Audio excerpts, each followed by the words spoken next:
Hello, my lovelies. It is time for my June wrap-up vlog, so stay tuned.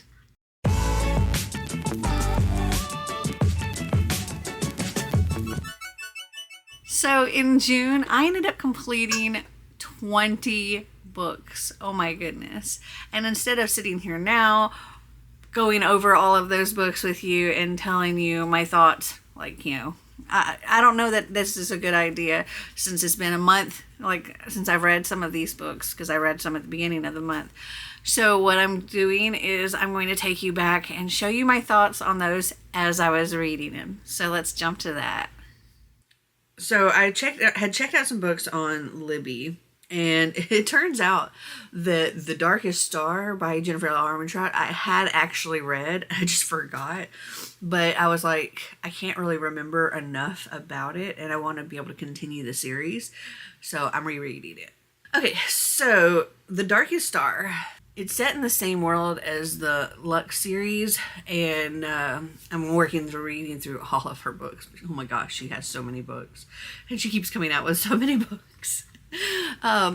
Lux or Luxan are aliens. They can make themselves look like humans, and they can live on Earth. They've been here for decades. The Origin series follows sometime later, and Origins are the result of a Luxan, which is an alien, and a human they've been changed. Humans that have been changed because when a human gets healed enough times and stuff by a Luxan, they end up picking up some of those Luxan abilities. So an Origin is a result of the two of them having a child. And our main character, Evie Dasher, she goes to this club where she knows that the Luxan hang out.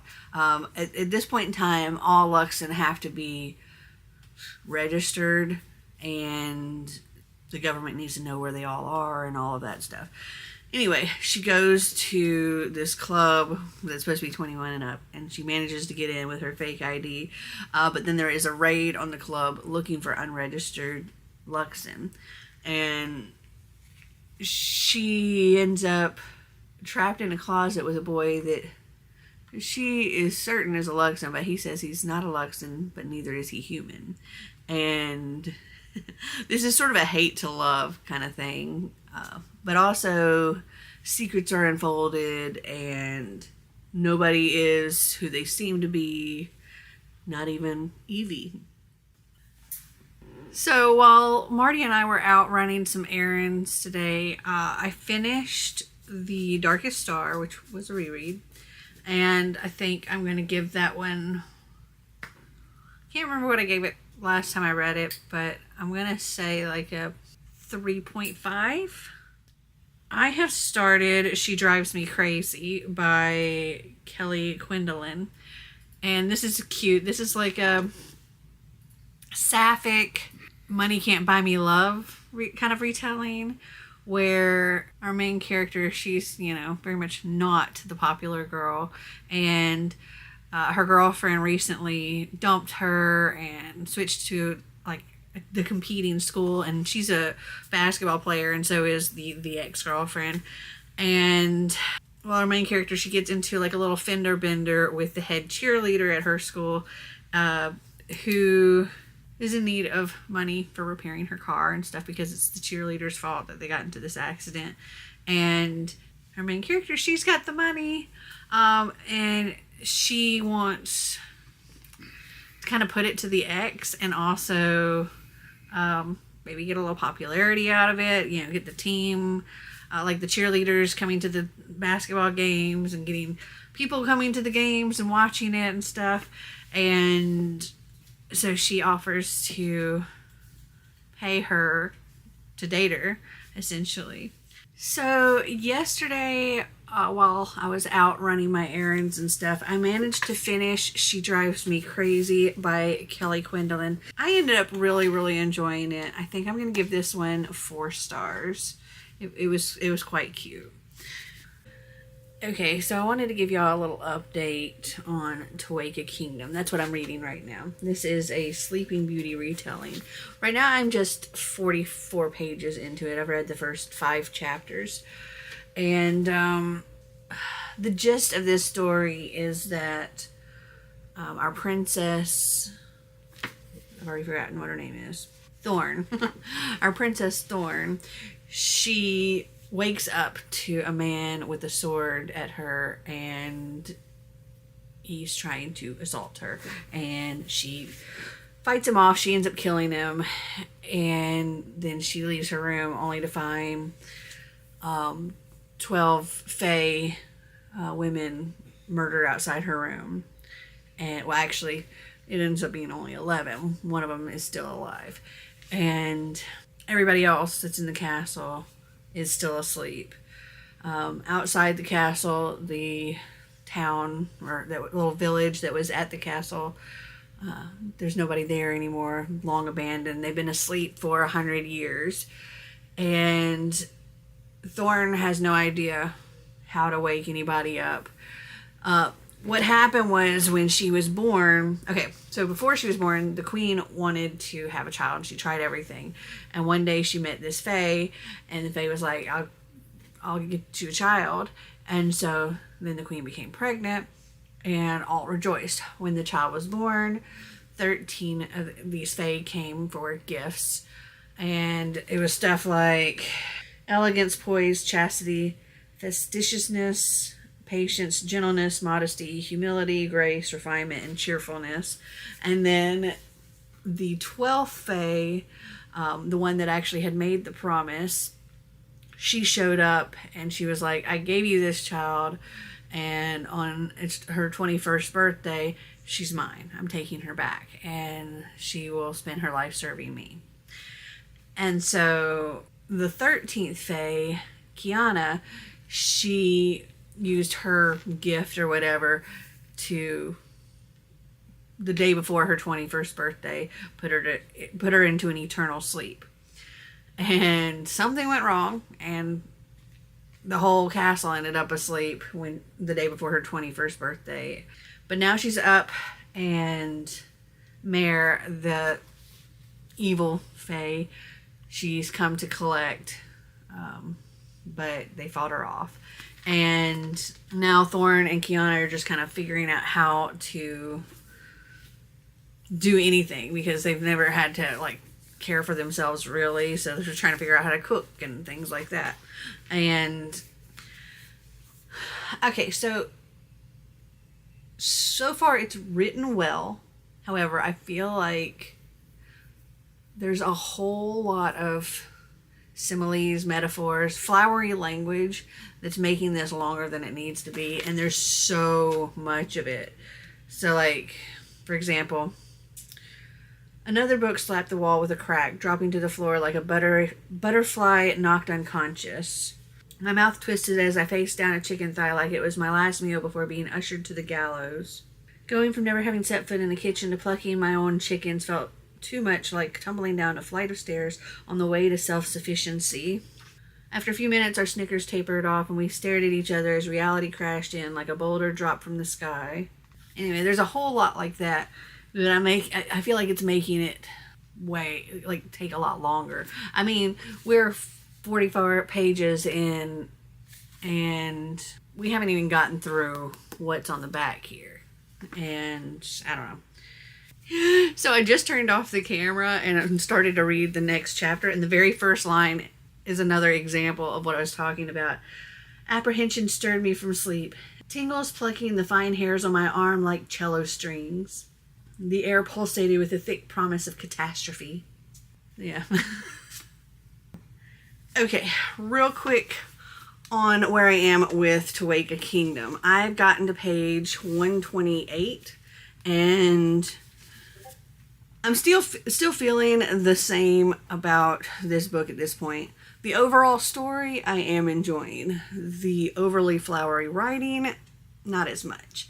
I think, at least this much of the book could come off if you took all the extra fluff writing out.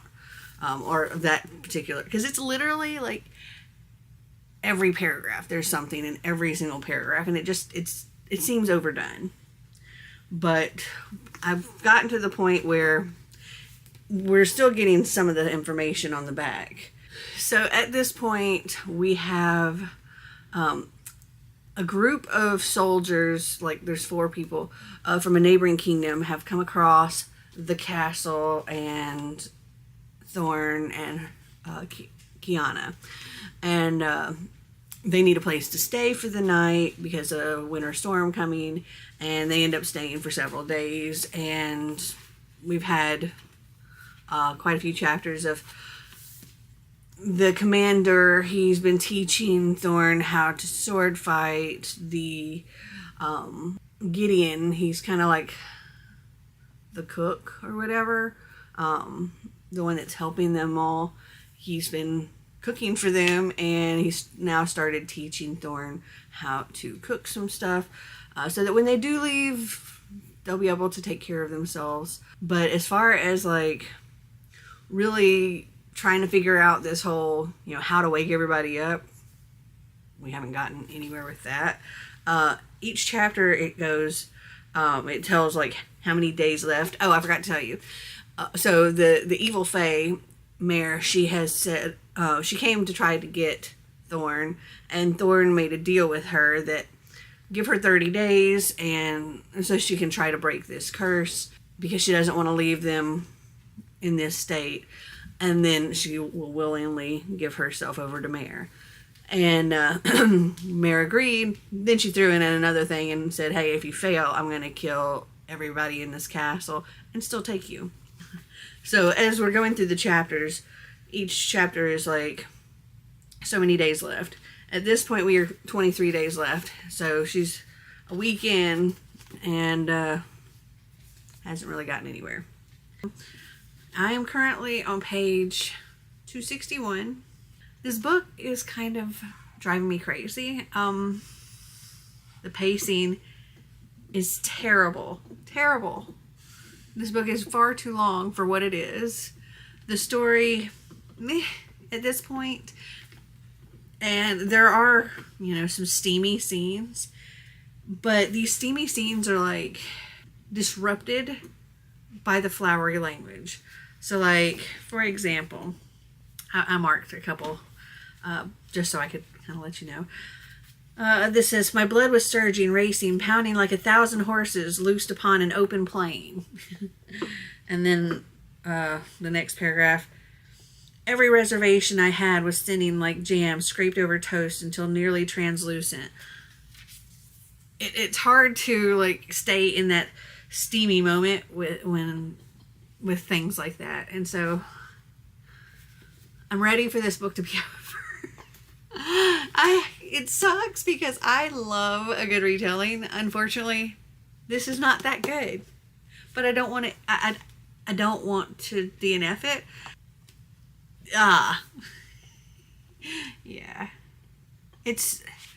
Everything is becoming super predictable and just so drawn out. I finally finished it. Finally.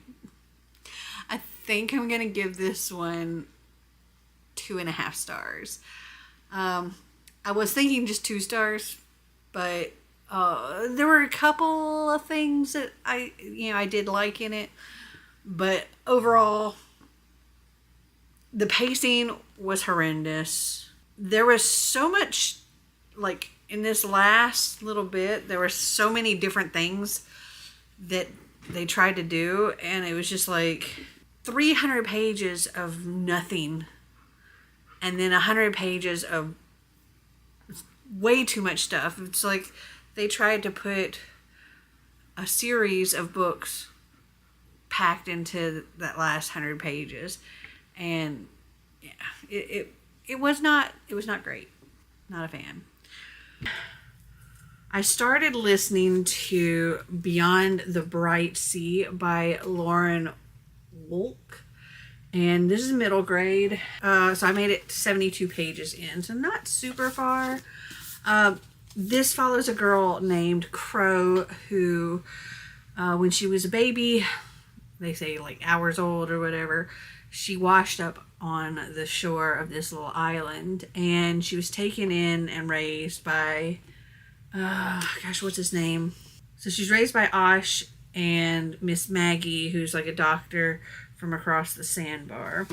And she's always wanted to know, like, where she actually came from, who her real parents were, what happened to her, why nobody wants to touch her, and why people act like they're afraid of her. And Miss Maggie one day tells her that they think that people seem to think that she's from this other island where they had sent all the lepers, and that she may have come from there, and that it could be years before like the leprosy shows, and that's why people are afraid to touch her. But she's very curious. And then she's now like 12 years old, and they see somebody having a fire on this other island, and she convinces Osh to take her over there. The lepers are no longer there. They left long ago, or it's just been uninhabited for a long time. And so now that there's somebody there, she convinces Osh to take her over there. She wants to see if she can find out any information, figure out if this is actually where she came from. I'm enjoying it. It's cute. And I finished Beyond the Bright Sea by Lauren Wolk. So this has fiction and nonfiction kind of melded together.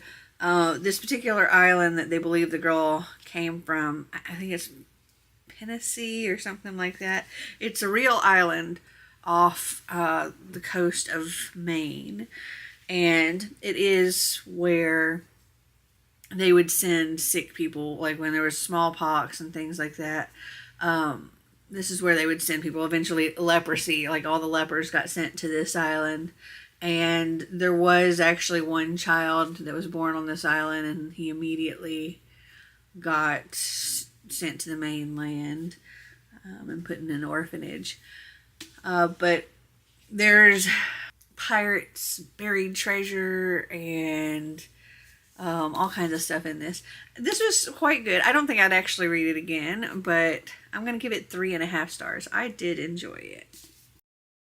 And I just finished, well, about 10 minutes ago, finished The Darkest Minds by Alexandra Bracken. This one was a reread for me. If you don't know, this is set, well, it's set in our world, but something has happened that's affecting any kid pretty much under the age of 13. Anyone from the ages of 8 to 13 had this happen to them pretty much as they hit puberty. And I guess younger than that too, eventually, well, you know, once they hit puberty. But they were sort of infected, and it was killing off most of the children. And the ones that it didn't kill off, they ended up with some kind of special ability. And they deemed these kids to be dangerous. And they kind of rounded them all up and put them in these camps. And they kind of gave them colors based on what their ability is. And I think like green is good with like math and numbers and things like that, like photographic memory, stuff like that. And then, but then there's like the oranges, which can control people's minds. There's reds that can control fire. Yellows can control electricity, I think. The blues and the greens are like the least dangerous ones, I think. Anyway, so our main character, Ruby, she has, like when she's 10 years old, she gets shipped off to this camp because of what she did to her parents. And she very quickly realizes that being an orange is dangerous and going to be bad. And she doesn't want to be classified as an orange, which is what she is. And so she kind of controls the person that's doing the test to say she's green. And she's in this camp for like 5 years and is broken out. And she meets up with other kids, and they're all trying to find like this safe haven kind of thing. And I just finished Five Broken Blades. I really, really enjoyed this. And it left it, so at the very, very end, this is not a spoiler, it says the end for now. So I'm going to assume that there's going to be a sequel because it definitely left it in a way that there could be a sequel. Okay, so the gist of this is I think there's like the 5 different perspectives. We have all of these different, there's a thief, there's an assassin, there's a spy, there's a prince that is been exiled, there's a mercenary. They're all brought together as a team in order to take out the king, who has this crown that makes him immortal. And they're all liars and schemers, and there was like a twist that I kind of had suspected, something along those lines, and I was right. So that was kind of, but I don't know, maybe it's just I'm really good at that. I don't know. But very much enjoyed this, and I'm going to give this one 4 stars. And I'm 100% going to want to read the sequel. I just finished The Unbecoming of Mara Dyer. First, I'm going to say I'll give this 4 stars. I really enjoyed it. I want to continue the series, and it's interesting. So Mara Dyer, she wakes up from a coma. Her 2 best friends and her boyfriend are dead, and she has no memory of what happened. All she knows is she was the only survivor. And her parents and stuff tell her that they were in this building that collapsed on them, and she wasn't found until like the next day, severely dehydrated and all that. And she's the only one that really knows what happened. And throughout this, she's struggling with hallucinations and hearing things, and she keeps seeing her dead friends and the boyfriend, and they moved to help her get a fresh start. And she's trying to make everybody think that she's okay, but really she's not, because she's still hallucinating and stuff. She does end up on some antipsychotic medication, which does help, but not entirely. And other things start happening. I very much enjoyed it. Okay, so I have finished Quintessence. Quintessence was super cute. Actually, I'm going to give this one 4 stars. So when they say Quintessence is the 5th element, they're talking about, so the other 4 is like wind, fire, earth, water, and Quintessence is that like your inner light kind of thing. And our main character, Alma, she suffers from severe anxiety and panic attacks, and I can relate. So much I can relate. But she was dealing with this, as a middle schooler, and she was afraid that her parents really weren't understanding, and they're just wanting her to get over this stuff. And so she would tell them that, she was good, and that she wasn't having any more of these episodes or whatever, but really she was. And so she was dealing with all of that. But also her, as well as a couple other kids, they see a falling star, or a meteor or something, and it's a starling. So it looks like a human, but their inner light is dying off, and if they don't get replenished with quintessence, then they will cease to be. And so Alma and these other 3, they have to find these pure forms of these other elements and their own quintessence in order to help the starling so she can get home.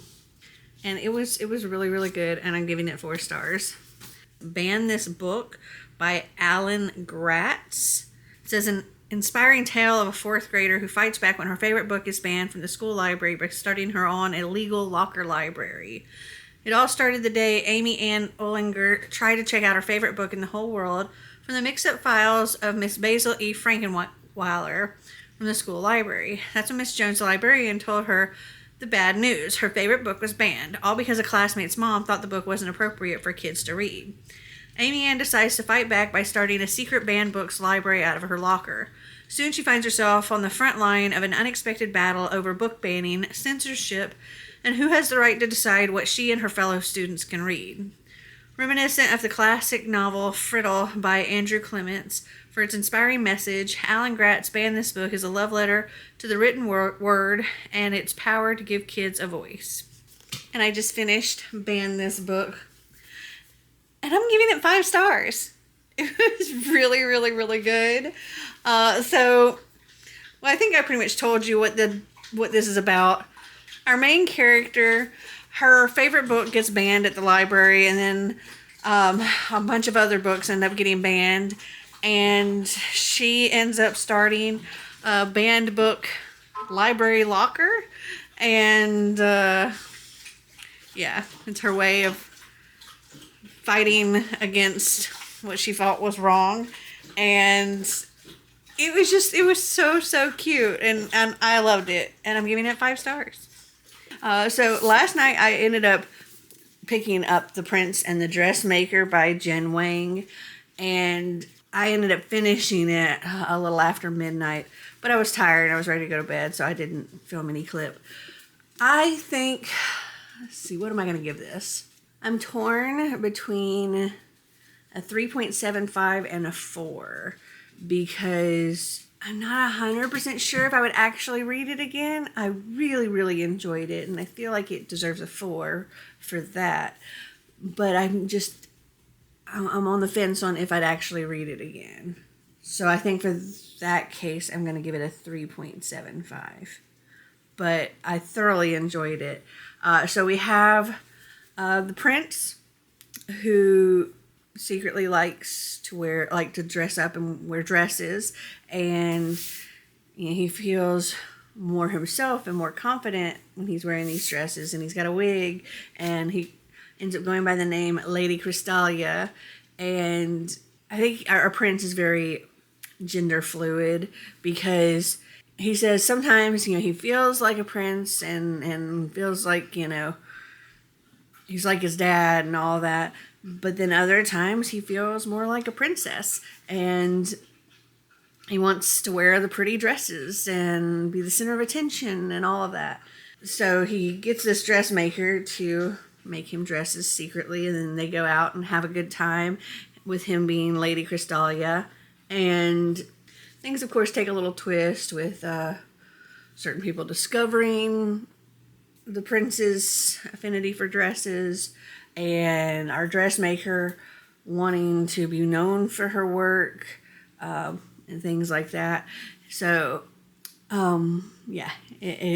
there's, of course, complications, and it was really cute. I enjoyed it a lot, and I'll give it, you know what, I'm just going to, I know I said 3.75, but I can't bring myself to do it, so I'm giving it 4 stars.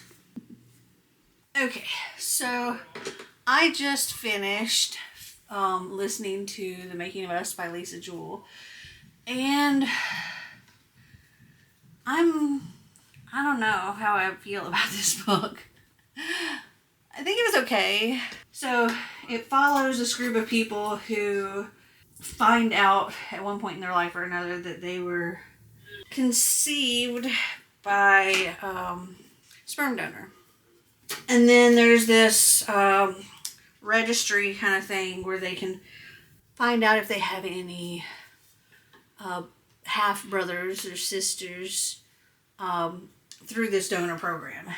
And there's so many different perspectives in here of all the different people that are involved, from like the donor himself, some of the mothers, some of the children, or all of the children actually.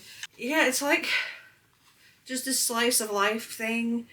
And I don't know, I think I'm just going to give this one a 3.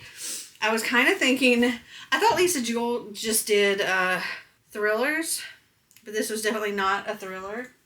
So yesterday during my live reading sprints, I finished A Short History of Nearly Everything by Bill Bryson. So this book was very dense. It was very informative, very, educational, but also told in a really interesting way that you didn't really get bored, which, considering everything that was in this, that's a feat in and of itself. So let me just tell you some of the stuff it touches on. So part 1 is broken up into 3 chapters. Part 1 is Lost in the Cosmos, and it talks about like the universe and the solar system and things like that. Part 2 is called The Size of the Earth, and it was like the measure of things, stone breakers, elements, things like that. Part 3 was A New Age Dawns. So we have Einstein's universe, a mighty atom, getting the lead out, talking about like lead in all kinds of stuff. Quarks, Earth's movements, and that was talking about like earthquakes and volcanoes and things like that, which led us into part 4, which was Dangerous Planet. Went into more with like the volcanoes, and it also talked about like plants and bugs and creatures of all sorts. And then part 5 was Life Itself. It discussed things about the atmosphere, the rise of life, cells, all kinds of stuff like that. DNA was really, really interesting. Part 6 was The Road to Us. So we have like the ice time and Homo erectus and like the tools that people made and things like that, and all the way up to Homo sapiens. Anyway, I would give this one a 3.5. I did enjoy it, but it was long. it was long. Fortunately, this was a book, much like The Body, that when listening to it, it didn't make me feel dumb. It made me feel smart, which was great. Because a lot of times when I'm reading like certain kind of non-fictions, the way they're written just makes me feel stupid. And like my brain can't process it. But this is written in a way that my brain can process everything and find it all interesting and be able to talk about it, and made me feel smart instead of stupid. So I appreciate that. Will I probably ever read this again? No. Definitely not. But yeah, I did enjoy it, and I'm going to give this one a 3.5. So I just finished Dog Songs and 1,000 Mornings by Mary Oliver, and I'm going to have to give that 5 stars. I loved it. It was just a bunch of poems about like her and her relationship with her dog or dogs that she's had over the years, and conversations with the dogs and just all kinds of stuff, and dogs running off and disappearing, and then dogs coming back, and dogs passing away, and it was just so good. I loved it, and I'm gonna have to give it 5 stars. So I actually finished Eragon, which I think I'm going to give that one a 3.75. I really, really enjoyed it. It follows this boy named Eragon who stumbles across what he thinks is a really cool rock. Turns out it's actually a dragon egg, and this dragon's been waiting for the right person to come around it before it hatched, and Eragon was the right person. So this dragon has hatched, and Eragon is now going to be a dragon rider. But there are lots of different people that want a dragon rider for themselves, and he's having to figure out like who he can trust. There's also a lot of tragedy because of things that happen. I don't want to spoil anything, but he suffers a lot because of the people that are after him. And It was really good, and I look forward to continuing the series. But yeah, I give it a 3.75. I finished Gilded by Marissa Meyer, and I have to give that 5 stars. It's such an interesting take on the story of Rumpelstiltskin, and I'm very excited to read the next one, which is Cursed. So, our main character, Cerilda, she's a miller's daughter. She was born God blessed.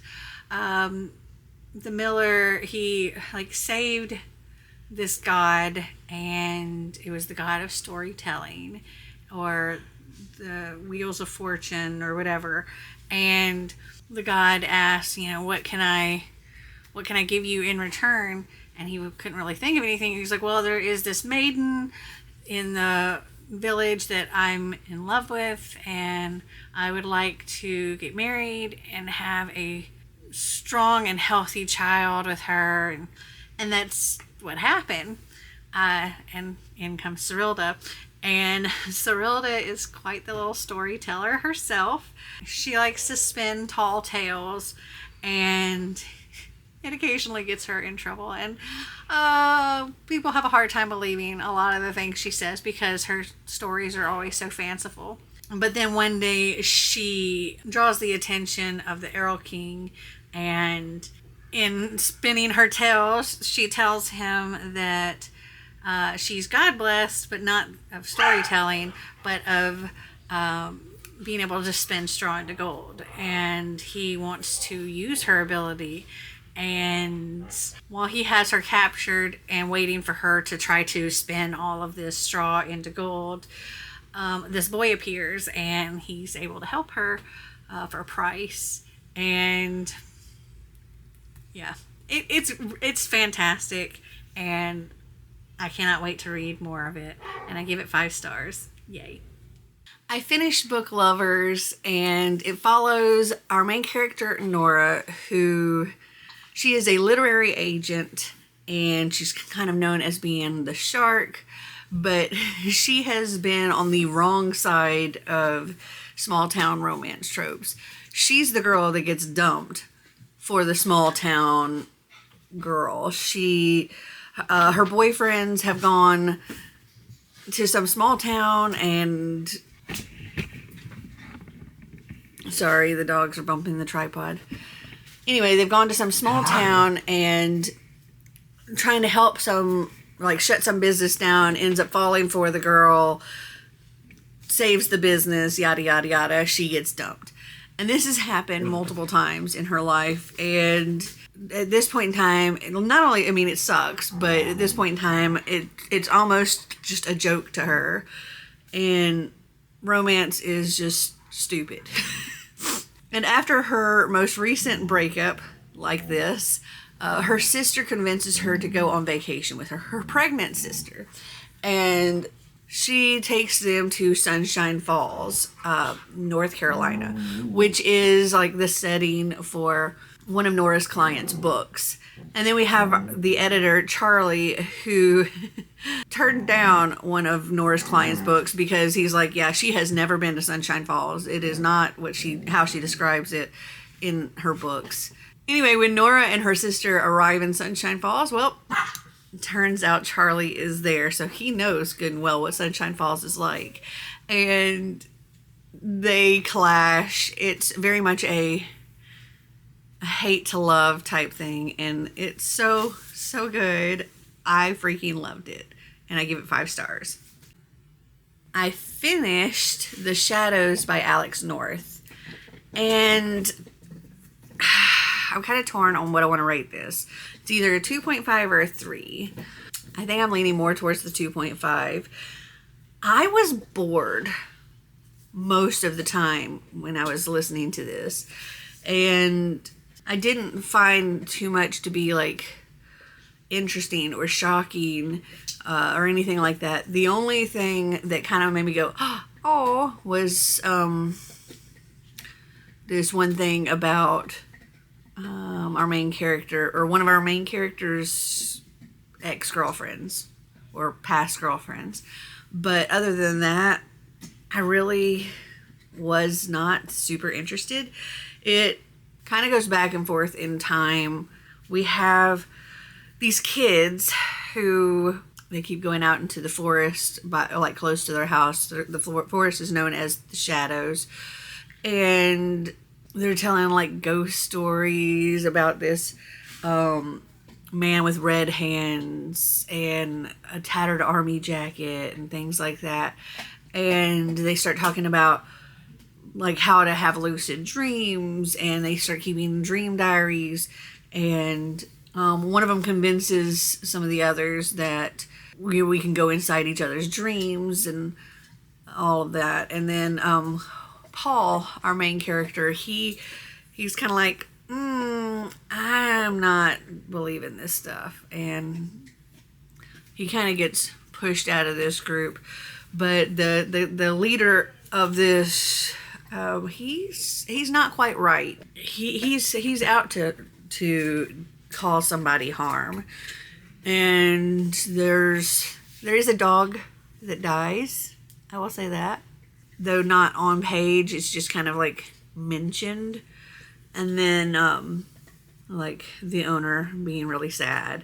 And eventually they end up, of the 3 boys that continue with this, there ends up being a human sacrifice.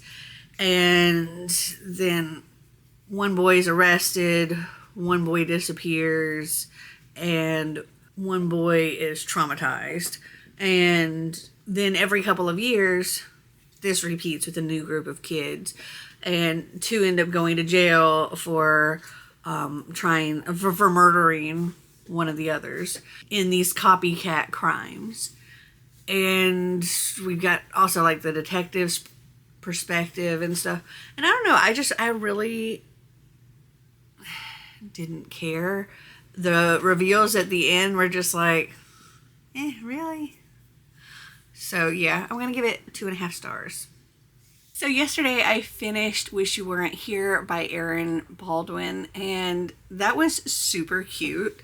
So it's mostly set at this summer camp, and our main character, Juliet, she is like a wallflower at school. She can't stand out when there's this other girl, Priya, who's just perfect.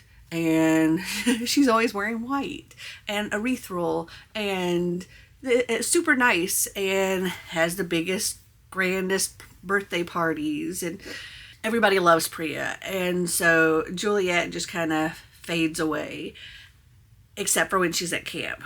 And so this is her senior year. It's her last summer of being a camper.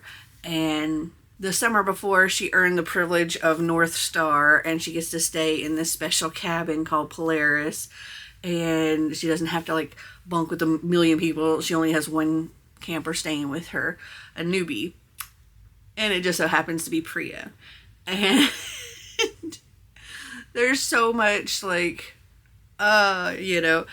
because she's just like, no, not her, anybody but her. Because, and she just really does not even want Priya at this camp. She's like, all of a sudden everybody's paying attention to Priya, and she once again is disappearing. And at the same time, Priya is like her mentee, so she's trying to be nice to her, but she really just can't stand her and how it affects her and how it makes her feel. And so this is like a hate to love romance, also a coming of age and discovering your sexuality and all of that. It's a sapphic romance. It's so freaking cute. I thoroughly enjoyed it, and I think I'm going to give this one 4.5 stars. I can't quite give it 5 stars because there are some times that it's just like, oh come on, get over it already. But definitely 4.5 stars. It was so stinking cute. So I'm about to head out and go do some door dashing, but I did just purchase Darling Girl on Audible because I couldn't find it on anything else. because I want to be able to listen to it while I'm out door dashing. So I'm going to bring my camera along and the box of gifts so that as we get to those, if I'm able at the time, I'm going to stop and film me opening the gift for you. Okay, so there's a gift very early on in here. There's one on page 6, so in chapter 1. So we have a little prologue. In this prologue, there's a girl banged up, bruised in a tree. Peter told her she could fly, and then she's like scared to actually jump. And then there's a mirror image of her laying in a hospital gown in a bed, and when she finally jumps from the tree, the little girl in the bed, her eyes open. And then in chapter 1, we're following Holly Darling, who Wendy was her great-grandmother. And Holly is a scientist. She has a cosmetics company, and she's in the middle of trying to make this deal with this other big company. And they created something called pixie dust. And it's a highlighter.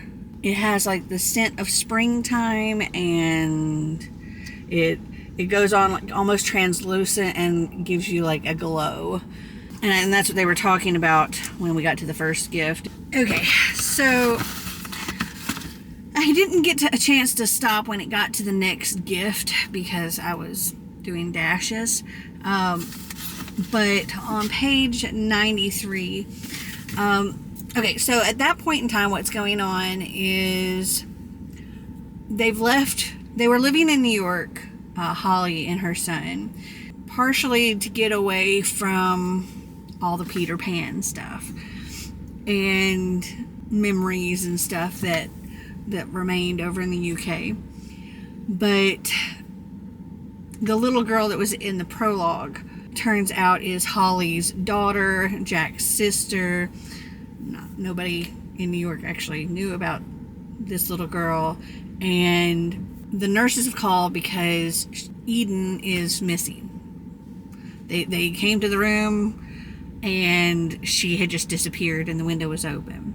And so now Holly and Jack have gone there to try to find Eden. Well, Jack doesn't know that that's what they're there for, because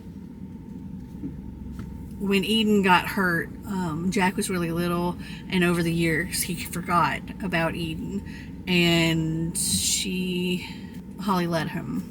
But also there's some like magical realism stuff going on here with Eden has a very rare disorder that causes her to age rapidly, but also there's something else about her blood, and Holly has been using Eden's blood to help Jack, because when Eden first got hurt and Eden's blood got on Jack, somehow the damage that Jack had from a car accident where he could barely walk and stuff, now he can run and he's full of life. And yeah, so now that Eden's missing,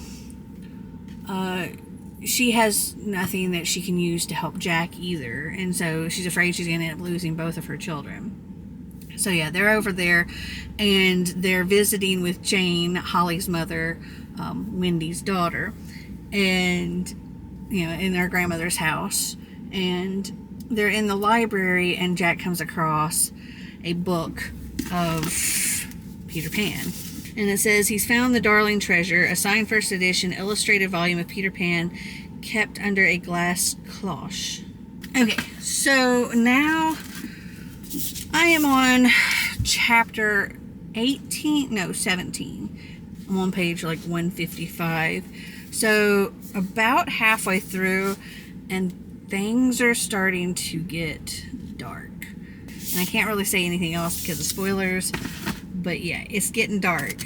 And Peter may not be such a good guy, but that's okay in this one because I'm digging it. I'm enjoying this story. So last night I finished Darling Girl by Liz Michalowski, and I very much enjoyed it.